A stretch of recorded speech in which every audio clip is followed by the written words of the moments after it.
예, 지난 한 주간 동안 득세하고요. 또 1박 2일 목자 수련회 하면서 목이 너무 잠겨서 여러분들께 죄송합니다. 사실은 오늘 설교를 못할 줄 알았는데요. 이렇게까지라도 목이 풀리게 돼서 감사를 드립니다.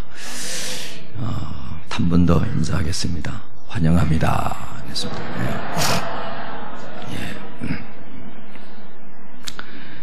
여러분, 예배 때마다 말씀을 통해서 예수님 깊이 만나는 그런 은혜가 있기를 바랍니다. 그리고 무엇보다도 하나님 나라의 소망이 더 커져야 되겠죠. 그리고 주님을 위해서 어떻게 살 것인가, 이런 은혜가 우리 영혼에 막 밀려오면 예배 잘 드린 것이죠. 여러분, 요한복음 20장의 내용은 예수님이 부활하신 내용과 그 다음에 우리가 오늘 읽었던 예수님이 제자들에게 세 가지 축복을 주시는, 말씀을 주시는 그런 내용입니다. 기독교의 복음 중에 복음은 예수님이 부활하셨다는 거거든요. 자, 여러분, 요한복음 20장 1절에 보면 막달라 마리아라고 하는 여자분이 예수님의 무덤에 찾아갑니다. 근데 이 막달라 마리아는 예수님께서 부활하실 것을 믿고 간 게 아닙니다. 예수님께서 말씀하신 대로 3일 만에 부활하시오 하고 믿음으로 간 게 아닙니다. 예수님 살아생전에 예수님의 제자들에게, 또 막달라 마리아와 많은 수종들던 전도의 동역자들인 여인들에게 예수님께서 부활하시겠다고 많이 말씀하셨지만 부활을 믿는 사람은 아무도 없었습니다. 믿을 수가 없죠, 사람이. 어떻게 사람이 죽었다가 다시 살아납니까? 못 믿습니다.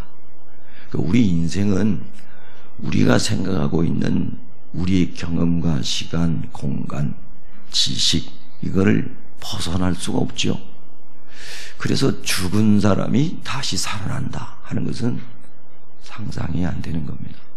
그래서 예수님께서 아무리 강조했어도 아무도 부활을 기대하지도 않았고, 부활을 보기 위해서 찾아오지도 않았습니다. 근데 막달라 마리아는 왜 무덤에 갔습니까? 막달라 마리아는 예수님의 부활을 기대하고 한 것이 아니고 예수님께서 살아생전에 자기에게 베풀어준 은혜가 너무너무 크고 놀라워서 예수님이 은혜를 베풀어준 그 사랑이 자기를 감동해서, 그래서 그 은혜의 빚진 자의 마음으로 막달라 마리아가 예수님께 드릴 향유를 가지고 찾아간 것입니다. 부활하실 것을 믿고 간 게 아니고 예수님의 몸에 뿌려줄 향유를 가지고 찾아간 것입니다. 자, 이 막달라 마리아는 누가복음 8장 2절에 보면은 막달라 지방에 살던 마리아라는 여인이었습니다. 유대인은 마리아라는 이름이 우리나라 철수, 또 옛날에 초등학교 교과서에 나오는 순이, 순자, 이런 이름처럼 많이 지어지는 이름입니다. 그래서 이 사람이 어디 마을 출신이냐 하고 앞에다 동네 이름을 붙여야만 구별이 됐습니다. 그래서 이 마리아는 막달라 지방의 마리아입니다. 성경에 마가단이라고도 나옵니다.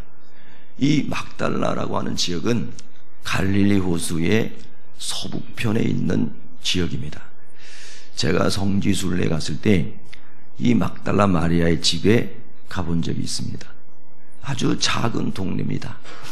그런데 이 막달라 마리아는 누가복음 8장에 보니까 7 귀신이 들렸던 사람입니다. 7 귀신. 이번에 목자 수련회 가가지고도 우리 목자님께서 옛날에 그런 거를 보신 적이 있다, 마귀 그 귀신을 보신 적이 있다, 그런 말씀을 하셨는데요. 분명히 귀신은 존재하는 것입니다.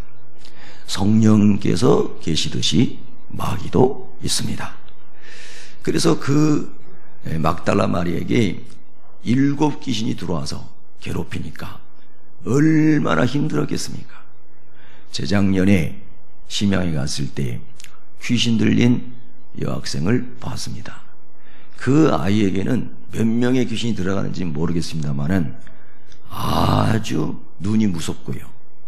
우리를 보는 눈이 너무 무시무시하고, 그리고 얼굴 표정이 얼마나 굳어 있는지 진짜 우리 흔히 말하는 마귀네 이런 얼굴이에요. 그런데 그때 수요 예배를 끝나고 그 자매를 위해서 우리가 기도했는데 마귀가 떠나갔습니다. 그래서 우리가 일주일 동안 거기 사역을 하고 올 때에 그 자매가 얼마나 얼굴이 천사처럼 바뀌었는지 환한 얼굴을 가지고 인사를 하고 할렐루야 아멘 하고 몇 번씩 신학교 지붕에서 떨어져 죽으려고 마귀가 자살하게 했는데 하나님께서 붙잡아 주시고 기도를 통해서 마귀가 나갔습니다. 여러분, 반드시 마귀는 실제합니다. 그런데 이 사람은 7 귀신이 들렸으니까 뭐 우리가 생각해 보건대요, 길바닥에 가끔씩 널브러져서 막 뒹굴기도 했을 것이고 입에 거품을 물고 미친 사람처럼 그렇게 했을 것이고 정신이 정상이 아니니까 정상적인 생활도 할 수가 없었을 것입니다. 그런데 이런 사람을 예수님께서 다 만나셔가지고 귀신을 내어 쫓아주고 치료를 해줬습니다. 정상인이 된 겁니다. 오늘도 여기에 예수님이 와 계십니다. 믿는 자에게는 역사가 나타날 줄로 믿습니다. 말씀을 듣는 중에요, 그 말씀이 내게 믿음으로 다가오면 그런 역사가 그냥 일어납니다. 그냥 일어나요. 하나님이 하시는 거기 때문에. 그래서 이 사람은 너무너무 예수님이 감사할 수밖에 없잖아요. 예수님께서 부활하신다는 말씀은 그건 인간으로서 믿기는 어렵지만 예수님을 너무 사랑하니까 향유를 가지고 무덤에 찾아간 것입니다. 이른 새벽에. 여러분, 이른 새벽에 여인이 무덤 찾아가는 건 쉽지 않죠? 쉽지 않습니다. 여러분, 부모님 산소도 새벽에 찾아가기는 좀 꾀림직하시잖아요. 그만큼 예수님을 사랑했기 때문에 새벽 미명에 향유를 가지고 찾아간 것입니다. 예수님 사랑하는 사람은 새벽도 이기고 두려움도 이기고, 할렐루야, 그렇게 되는 거죠. 그래 가서 보니까는 무덤에 돌무덤인데 돌로, 둥그런 돌로 입구를 막아놨는데 그 돌이 다 옮겨진 겁니다. 그래서 야, 이상하다. 이거는 한 사람의 힘으로는 옮길 수도 없고 누가 옮겼을까? 누가 우리 예수님의 시체를 훔쳐갔을까? 그리고 무덤을 이렇게 들여다보니까 예수님이 입으셨던 세마포가 그대로 쫙, 그대로 예수님 누우셨던 그 모양 그대로 있고, 예수님의 머리를 둘렀던 수건도 그대로 있고, 몸만 싹 빠져나간 거예요. 이야, 어떻게 이런 일이 일어날까? 여러분, 어떻게 이런 일이 가능할까? 그리고 너무 신기해가지고 이 막달라 마리아가 예수님의 제자인 베드로와 요한에게 막 달려가가지고, 베드로 사도님, 요한 사도님, 제가 예수님의 무덤에 갔는데 예수님이 안 계십니다. 무덤이 비어 있습니다. 누가 우리 예수님의 시신을 훔쳐갔는지 모르겠습니다. 빨리 오세요.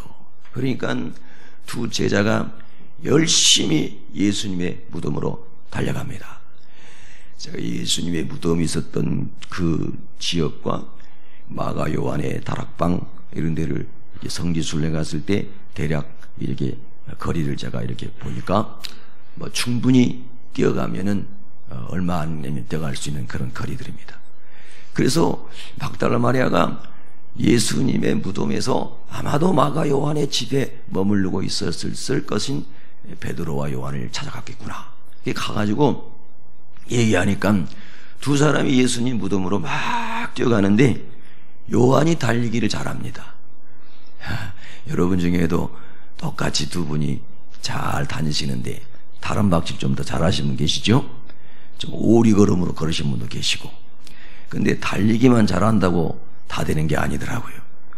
요한이 가가지고 무덤을 보니까 그러게 됐는데 무서워서 못 들어가는 거예요. 아직 새벽이거든요. 여러분, 새벽에 무덤에 가보세요. 으스스해요. 그러니까 못 들어가고 겁먹고 있어요. 그런데 나중에 온 베드로가, 그래도 용감해요. 베드로가 아래를 들여다보니까 이 세마포가 그대로 있고 예수님 머리를 쌌던 수건이 그대로 있는데 예수님은 안 보이시는 겁니다. 자, 그 다음 장면이 굉장히 우리에게 의미를 줍니다. 그게 뭐냐면, 예수님이 안 보니까 베드로와 요한은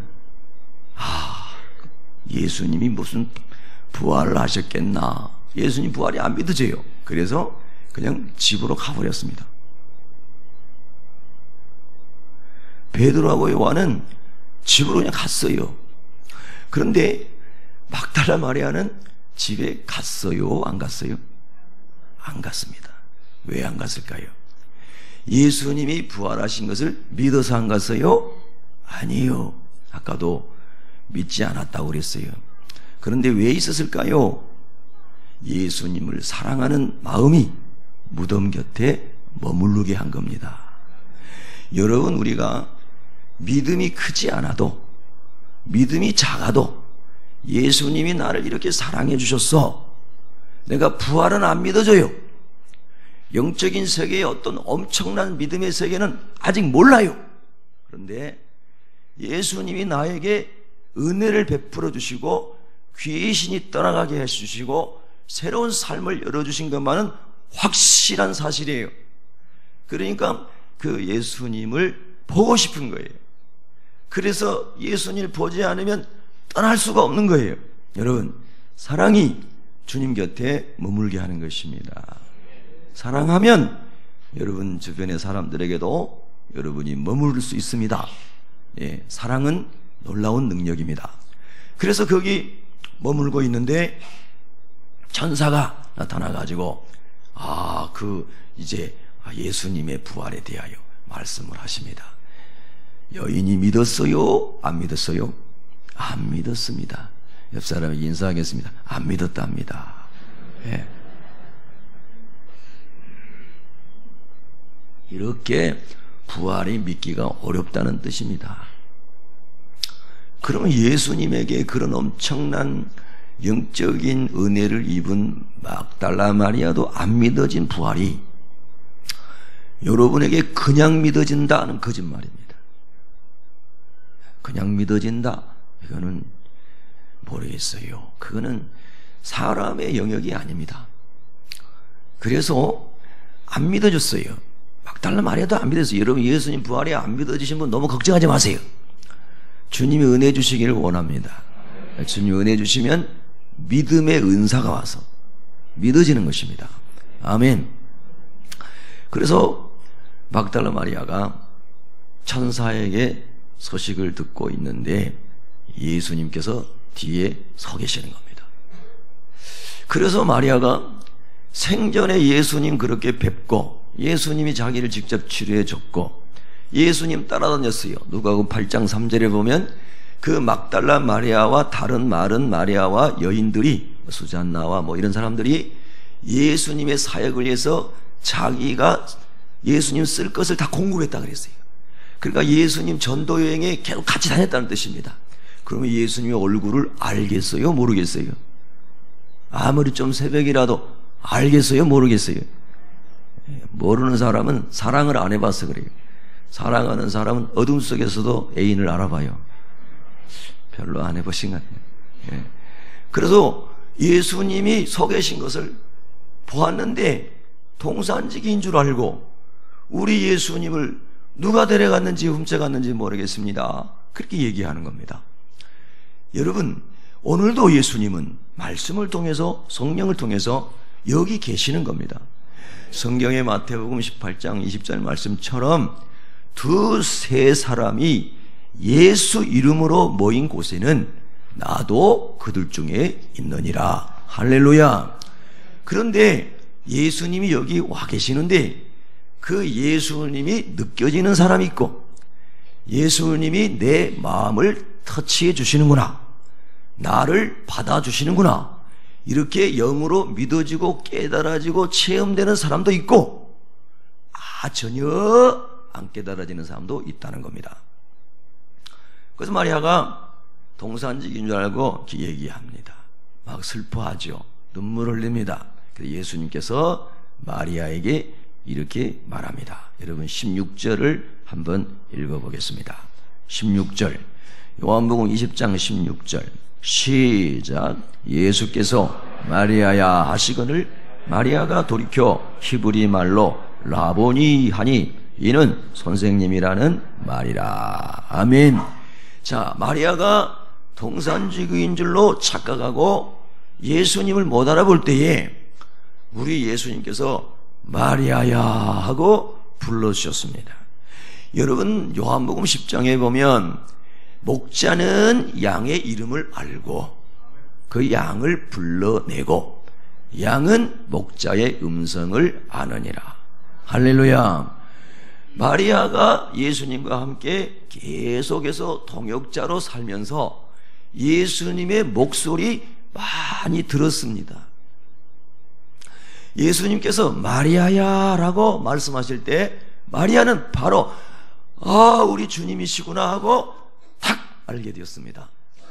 여러분 오늘도 예수님께서 여러분의 이름을 불러주시고 계십니다. 마음의 문을 열고 주님 음성 듣기를 원하는 가난한 영혼에게는 주님이 여러분을 부르시는 영혼의 소리를 듣게 될 것입니다. 마리아가 이 주님의 부르심에 얼마나 감사한지 예수님 막 붙들려고 예수님 붙들려고 예수님께서 마리아야 아니다. 내가 아직 아버지께로 올라가지 않았다. 날 만지지 말아라. 그래서 이제 마리아가 이 부활하신 예수님을 직접 확인하고 경험하고 만난 이후에 집에 가서 문 걸어 잠그고 있는 베드로에게 또 막 갑니다. 가가지고 18절에 제자들에게 내가 주를 보았다 그렇게 말했습니다. 한번 따라하겠습니다. 내가 주를 보았습니다. 부활의 주님을 확실하게 막달라 마리아가 봤다는 것입니다. 여러분 부활은 예수님의 부활은 역사적인 사실인 줄로 믿습니다. 그래서 사도들에 가가지고 막달라 마리아가 얘기했는데 여러분 사도들이 무덤에 왔습니까? 안 왔습니까? 안 왔습니다. 참 여러분 신기하잖아요. 여러분 성경을 읽으면서 질문을 많이 던져보십시오. 집에 가 있는 그들에게 무덤에 머물러서 예수님의 부활을 목격한 막달라 마리아가 내가 주를 보았습니다 가서 또 증거했지만 새벽이 지나고 오전이 지나고 오후가 지나도 제자들이 그 부활의 소식을 믿지를 않는 것입니다. 이렇게 부활이 믿기 어려운가 봅니다. 안 믿어지시는 분 실망하지 마세요. 주님이 은혜 주시기 바랍니다. 그래서 저녁이 됐습니다. 아마도 그동안에 예수님께서는 제자들이 마리아의 소식을 듣고 무덤으로 뛰어오지 않을까 이런 생각도 하시지 않았을까. 그런데 믿음이 없기 때문에 오지 않습니다. 그때 예수님께서 저녁이 되어서 제자들이 있는 곳을 찾아가십니다.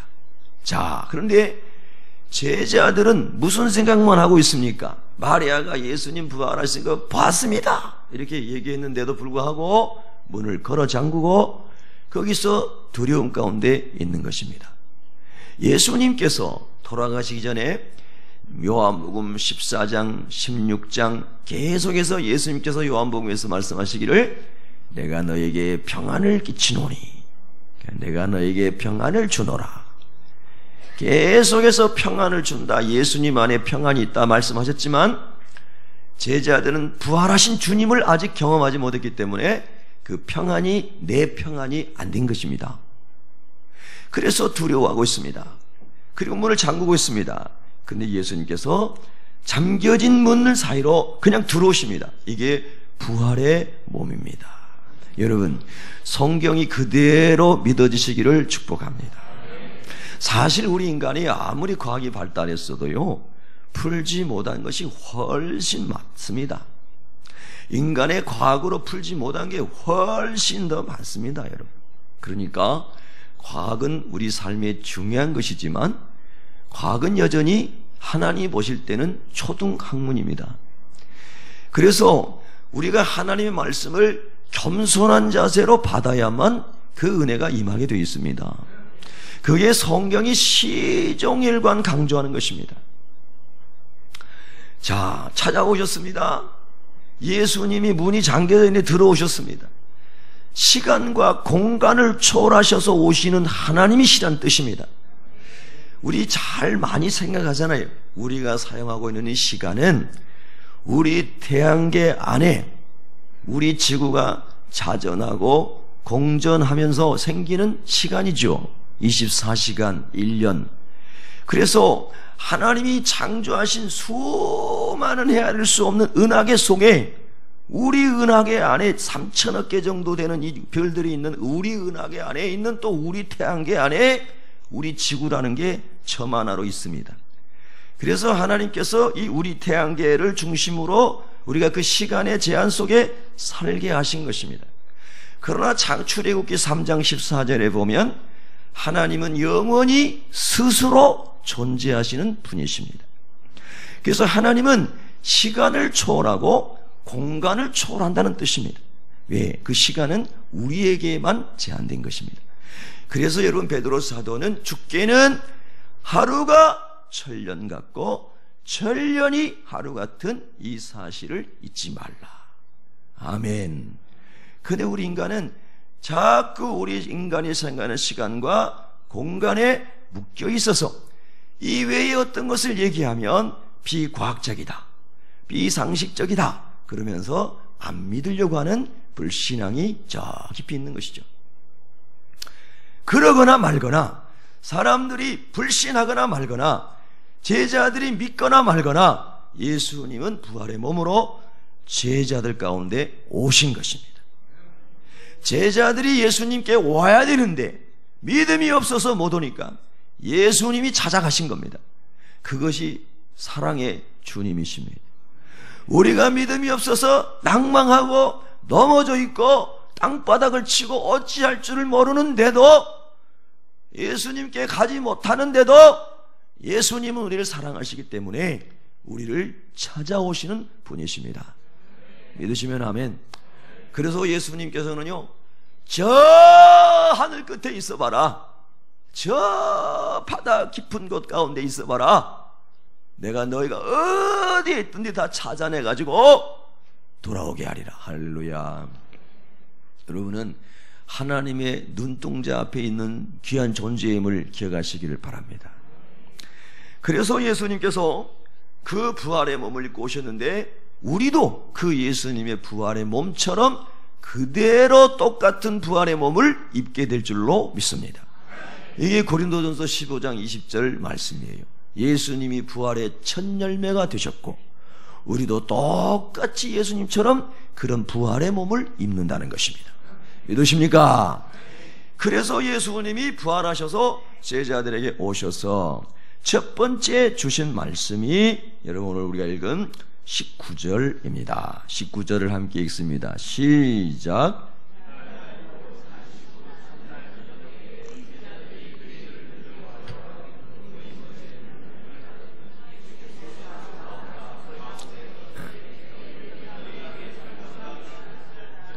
아멘. 너희에게 평강이 있을지어다 그랬습니다. 여러분에게 하나님이 주시는 평강이 있기를 축복합니다. 여러분이 그냥 믿음으로 옆 사람을 축복하십시오. 평강이 있기를 축복합니다. 자, 여러분 한번 생각해 보십시오. 여러분이 지금까지 살아오신 인생을 점고해 보시면 어떤 날은 평안했고 어떤 날은 불안했습니다. 어떤 날은 평안했다는 말은 마음이 나뉘지 않고 있었다는 것이고요, 불안했다는 것은 마음이 나뉘어졌기 때문에 생각과 마음이 불안했다는 뜻이죠. 그런데 왜 그럴까? 우리가 이 세상에서 불안의 요소를 제거하면 그러면 우리는 평안해질까? 그럼 내가 불안해하는 것은 무엇인가? 물질이 부족해서인가? 내 자녀가 대학에 떨어져서인가? 내가 오늘 군대를 가야 되는데 군대가 미지의 세계라 두려운가? 내가 결혼을 앞두고 있는데 이 사람이 데이트할 때처럼 결혼해서도 변치 않을까? 그게 두려운가? 많은 종류의 두려움과 염려와 걱정거리들이 사람에게 있는데요, 인간의 특징은 그래서 뭐라고 할 수 있냐면 불안입니다. 여러분, 사람은 본래적으로 불안을 갖고 사는 존재라는 뜻입니다. 왜 그런 줄 아세요? 인간이 죄를 짓고 하나님을 떠난 이후로, 하나님의 말씀을 떠난 이후로 죄가 그 안에 들어오고 사단의 지배 아래 있는 인간은 다시 하나님의 나라로 부활의 몸을 입고 가기 전까지는 이 땅에 사는 동안에 계속해서 불안에 대한 일들은 찾아오는 것이거든요. 그래서 돈을 좀 벌면은 불안이 없어지겠다, 천만의 말씀이라는 거 여러분 경험해 보셨을 겁니다. 내가 늘 꼴찌 하는데 1등 한번 해보면 소원이 없겠다, 평안해지겠다, 1등만 하던 사람 자살한 사람도 있습니다. 우리가 생각하고 있는 평안이라고 하는 것은, 땅에서 말하는 평안이라고 하는 것은 지극히 상대적이면서 동시에 인간사에서 해결할 수 없는 궁극적인 문제가 불안이라는 것입니다. 이 불안이 심화되면 절망이 되고, 키에르 케고르가 얘기한 것처럼 절망하면 죽음에 이르게 됩니다. 그래서 절망은 죽음에 이르는 질병이라고 그랬잖아요. 모든 인생에게 그게 있어요. 여러분도 한번 뒤져보십시오. 속을. 불안한 게 있죠? 없어요. 감사합니다. 예, 다 불안을 갖고 살아요. 그런데 예수님께서는 지금 너희에게 평강이 있을지어다 이 말씀을 하실 때 굉장히 다른 차원에서 오는 평강을 말씀하시는 겁니다. 우리가 불안하다라고 하는 이유는 육을 입고 살아가는 이 땅에서 우리가 만날 수 있는 모든 종류의 불만족스러운 것들 속에서 경험될 수 있는 불안한 마음들입니다. 더 나아가서는 죽음이라고 하는 문제, 그 불안을 우리에게 줍니다. 아무리 당당하게 살던 사람도 죽음 앞에 서면 불안한, 즉 안정되지 않는 마음이 생기는 것이죠. 그게 하나님을 떠난 인생의 필연입니다. 근데 예수님께서 오늘 여기서 너희에게 평강이 있을지어다 이 말은 그런 세상적인 모든 것들로부터 일시적으로 얻을 수 있는 평강이 아니라 예수 그리스도의 부활의 생명으로 하나님 나라의 소망에서만 주어질 수 있는, 즉 땅의 삶을 초월하여 하나님의 나라에서 누릴 수 있는 부활과 영생에 관한 그 분명한 확신이 주는 평강이에요. 그래서 땅에 사는 동안에는 모든 사람이 불안이 있지만, 땅에 살지만 예수님 안에서 부활신앙 안에서 천국을 살아가는 사람은 불안을 초월하여 산다는 것을 예수님이 말씀하시는 겁니다. 죽음까지도 초월한다는 거죠. 왜냐하면 죽음도 땅에 육을 입을 때에만 죽음이라는 개념이지 우리의 영혼은 소멸되지 않고 영원히 존재하기 때문에 더 영원한 세계로 우리가 육을 벗어나면 들어가지 않습니까? 그래서 예수님은 전혀 다른 차원에서 누려질 수 있는 평강, 그리스도의 부활같이 나도 부활하며 그리스도께서 왕노릇 하시는 천국에서 나도 그 주님과 함께 왕노릇하며 주님의 나라에서 영원히 산다고 하는 이 부활의 믿음이 우리에게 믿어졌을 때에 거기에서 오는 첫 번째 축복이 평강이라고 하는 것입니다. 너희에게 평강이 있을지어다. 그래서 요한복음 14장 27절에 보면은 평안을 너희에게 끼치노니 곧 나의 평안을 너희에게 주노라. 예수님께서 하나님 나라에서 보좌를 버리시고 우리를 위해 죽으시기 위해서 오셨습니다. 그런데 예수님이 이 땅에 사시면서 온갖 인생이 겪을 수 있는 고난을 다 겪으셨습니다. 그런데 예수님 말씀하십니다. 나에게 있는 이 평안을 너희에게 주노라. 할렐루야. 그래서 예수님이 주시는 평안은 우리가 생각하고 있는 육신의 평안을 얘기하는 게 아니고 하나님께 속한 그 엄청난 영적인 세계 안에 있는 평강을 주님이 주신 거예요. 그 세계가 믿어진 사람은 이 땅을 살지만 이 땅을 초월하여 사는 것이죠. 제자들에게 그러면서 너희는 마음에 근심하지도 말고 두려워하지 말아라, 그렇게 말씀을 하시고 내 안에 있는 평안을 너희에게 주는데 세상에서는 너희가 환난을 당하나. 여러분, 세상에는 항상 환난이 있습니다. 근심거리, 불안거리 있습니다. 그러나 담대하라, 내가 세상을 이겼노라.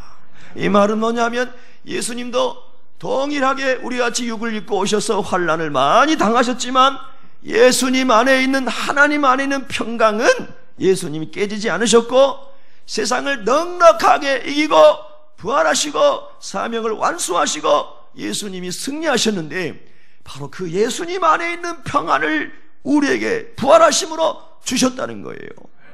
아멘. 그게 믿어져야 돼요, 여러분. 그게 안 믿어지면 신앙생활이 여전히 육에 속해 있는 겁니다. 그러니까 월급 좀 많이 받았으면 평안합니다. 그리고 갑자기 회사가 어려워져가지고 월급 못 받으면 불안합니다. 이렇게 되고, 예, 다 땅에 속한 것을 이유로 평강을 추구하려고 하는데 그것이 바로 세상이 주는 것이다. 그러나 내가 너에게 주는 것은 그것과는 다른 것이다. 그 평강을 부활하심으로 제자들에게 우리 예수님께서 주신 것이거든요. 여러분, 예수님의 부활이 여러분의 부활이 되시고 예수님 안에 있었던 평강이 여러분의 평강이 되시기를 축복합니다. 21절 읽겠습니다. 21절 시작.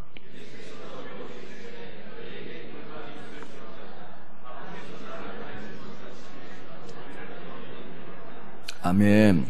두 번째는 우리 예수님께서 그 예수님 안에 있는 영원한 평강의 의미를 알고 그 평강을 소유한 제자들에게 사명을 주시는 내용입니다.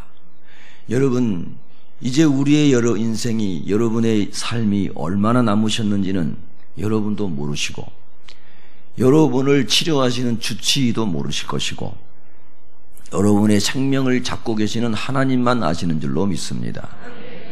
그래서 우리가 남은 인생을 하나님 나라를 믿고 부활을 믿는 신앙인으로 살아간다면 하나님이 우리를 보내시는 부르심의 장소에서 사명을 위해 살아가는 것이 얼마나 복된 것인가를 성경이 가르쳐주는 것입니다.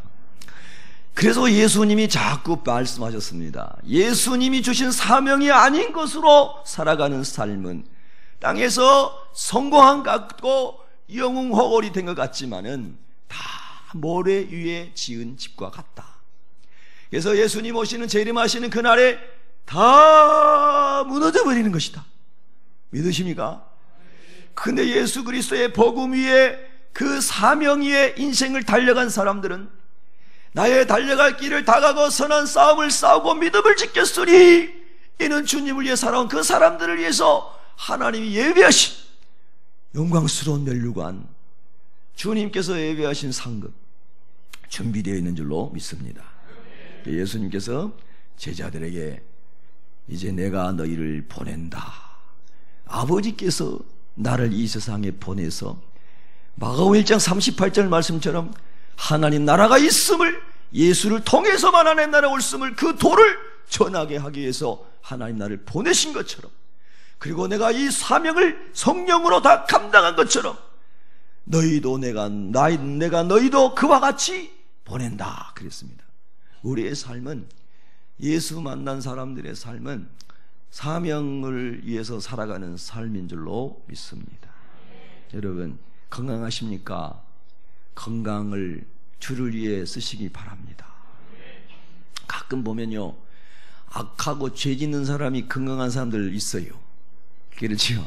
아주 건강한데 그 건강을 죄만 짓는 사람이 있어요. 그럴 때 보면은 하나님 아버지, 주님을 위해 살아가는 사람들에게 건강 좀 이쪽으로 옮겨주세요. 그런 생각이 들 때가 있죠. 어떤 사람은 아주 물질이 많은데 하나도 흘려보내지 않고 계속 쌓기만 하는 사람이 있어요. 성경에 보니까 그런 사람이 제일 바보 천치라고 그랬습니다. 오늘 밤에 내가 너를 부르면 네 쌓아놓은 것이 무엇이 되겠느냐. 여러분, 하나님 나라가 믿어지는 사람은요, 땅에 살아가면서 부모를 공양하고 형제 우애하고 자녀를 양육할 수 있는 최소한의 물질이 있다면 그 이상의 것은 열심히 흘려보내야 되는 것입니다. 많이 쌓는 사람은 어리석은 사람이에요. 그래서 여러분은 플로잉을 흘려보내는 것을 많이 하는 사람이 되시기를 바랍니다. 그 쌓아놨다가 다 썩어서 좀과 동록이 다 먹고 주님 오셨을 때 전부 휴지 쪽 떼지 마시고, 주님께서 원하신, 아까도 우리 장로님 절절히 기도하시던데요, 하나님께서 섬기려고 하는 이 땅에 많은 낮은 사람들, 가난한 사람들, 어려운 사람들을 위해서도 여러분의 유효한 것은 열심히 흘려보내시기 바랍니다. 예, 그게 참 중요한 것입니다. 여러분. 예수님이 그걸 말씀하셨어요. 여러분, 우리 예수 믿는 사람은요, 이 역동적인 삶을 살아야 됩니다. 자꾸 움직이고 가고 행하고 섬기는 삶을 살아야 되는데, 근데 예수 믿으면서 가만히 있으면서 자기를 위해서 모든 것을 쌓기만 열중하는 사람은 예수님께서 오늘 말씀하신 것처럼 내가 너희를 보낸다 라고 하는 이 말씀을 모르는 사람이라는 거예요. 열심히 보냄받은 자의 삶을 살아가시기를 축복합니다. 어제 저녁에 너무 컨디션이 안 좋아가지고요, 집에 있으면서 이제 우리 아내랑 C채널에 간증하는 거 하고, 또 어떤 선교사님이 그 방글라데시에서 선교하시는 여자 선교사님 이야기가 나와서 그거를 쭉 봤습니다. 그분은 약학을 전공하시고 그리고 신학을 전공하시고 방글라데시에 선교사로 가셨더라고요. 여자 선교사님이신데, 그리고 거기서 방글라데시에서 오랫동안 선교하신데, 야, 얼마나 그 삶이 아름다운지 말이에요. 너무너무 귀하고, 야, 진짜 너무너무 멋진 인생이다. 자기의 이익을 위해서, 자기의 성공을 위해서 쌓는 사람이 아니라, 방글라데시가 엄청 가난한 나라잖아요. 예, 밥그릇 하나 가지고 7 식구가 같이 밥 먹는 밥그릇이 없어가지고, 그렇게 가난한 지역에 가가지고 학교를 세우고 의료봉사를 하고 복음을 전하고 하는데요, 너무너무 한편으로는 부러워요. 주님을 위해서 아낌없이 자기 삶을 기쁘게 살아가는 그런 분들을 보면, 야, 은혜를 많이 받은 분이다. 여러분, 그런 분이 은혜 많이 깨달은 분인 줄로 믿습니다. 여러분, 그렇게 살아가는 은혜가 있기를 축복합니다. 세 번째는, 자, 여러분 22절을 읽겠습니다. 22절 시작.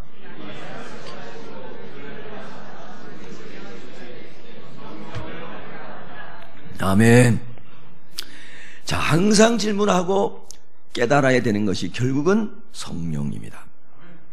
성령을 충만히 받고 성령의 인도를 받아야만 예수님의 부활 안에서 주어지는 평강이 계속해서 유지되고 그것이 누려진다는 것입니다. 그게 영적인 원리입니다. 그 다음에 성령님께서 계속 우리 안에 충만하게 머무르셔야만 보냄받은 자의 사명을 감당할 수가 있습니다. 마태복음 4장에 보면 예수님께서 오셔서 3장에서 세례받으시고 4장에서 광야의 성령에게 이끌려, 그 4장에 보면 성령에게 이끌려 광야로 가사, 거기서 예수님이 40일을 기도하십니다. 그러니까 예수님은 철저하게 성령에 이끌려서 성령께서 하시는 그 길을 따라서 예수님도 육을 입고 계실 때는 철저하게 성령님과 함께 동역하셨다는 것입니다. 여러분, 그래서 예수님께서 제자들에게 세상으로 파송하시면서 오늘 이 본문에 그들을 향하사 숨을 내쉬며 이르시되 성령을 받으라. 예수 하나님이 창세기 2장 7절에 인간을 창조하실 때 육을 지어놓으시고 코에다가 생기를 불어넣으셨죠. 그 푸뉴마, 신약의 용어로 푸뉴마, 구약에서는 네페시라고 하는 그 생명을 불어넣어 주었습니다. 성령의 생명, 하나님 안에 있는 생명을 불어넣어 주었습니다. 근데 제자들에게도 예수님께서 그들을 향하여 숨을 내쉬며, 그 숨이 똑같은 겁니다. 숨을 내쉬며 말씀하십니다. 성령을 받으라. 여러분 다 성령 세례 받으시길 바랍니다. 베드로와 바울이 복음을 전하면서 너희가 믿을 때에 성령을 받았느냐 물어보니까 많은 사람들이 우리는 성령이 있음을 들어보지도 못했습니다. 그랬습니다. 성령이 있음을 들어보지도 못했습니다. 그러니까 들어보지도 못한 사람이 성령을 체험할 수도 없고 성령의 인도를 받을 수도 없는 것입니다. 오늘 예수님은 우리에게 말씀하셔요. 성령을 받으라. 그 어떤 사람이 성령을 받는가? 베드로의 설교를 보니까 너희가 회개하고 주 예수를 믿으라. 그래야면 성령을 받으리니. 그래서 예수님의 제자들이 다락방에 가가지고 열흘 동안 열심히 회개 기도했으리라고 저는 봅니다. 성령 받을 때 열심히 회개하고 기도하고 부르짖어 기도했더니 다 성령 세례 받아서 복음의 증인이 된 줄로 믿습니다. 저는 제가 목을 간수를 잘못한 거는 참 여러분들에게 죄송한데요. 근데 막 사모함이 있었어요. 이 특세할 때도 그렇고 목자 수련회 가가지고도 새벽 거의 2시까지 1시 반까지 제가 메시지를 전하면서 또 기도하면서 여러분들과 함께 목자 목모들과 함께 기도하면서 기도 대충 하지 말자. 목청을 다하여 하나님께 기도하자. 하나님의 은혜가 필요하다. 그래서 막 그렇게 막 하나님께서 그냥 마음 주신 대로 소리를 지르고 기도를 했더니 또 이렇게 목이 너무 잠기게 됐습니다만은 관리를 잘못해서 여러분들이 죄송합니다. 그런데 진짜 그런 막 사모함이 있어요. 우리 새벽교회 성도들이 다 하나님의 성령의 충만함을 받아서 하나님이 주시는 평강, 하나님이 주시는 사명, 하나님이 주시는 인생을 잘 살아갈 수 있도록 은혜 주시기를 축복합니다. 기도하겠습니다.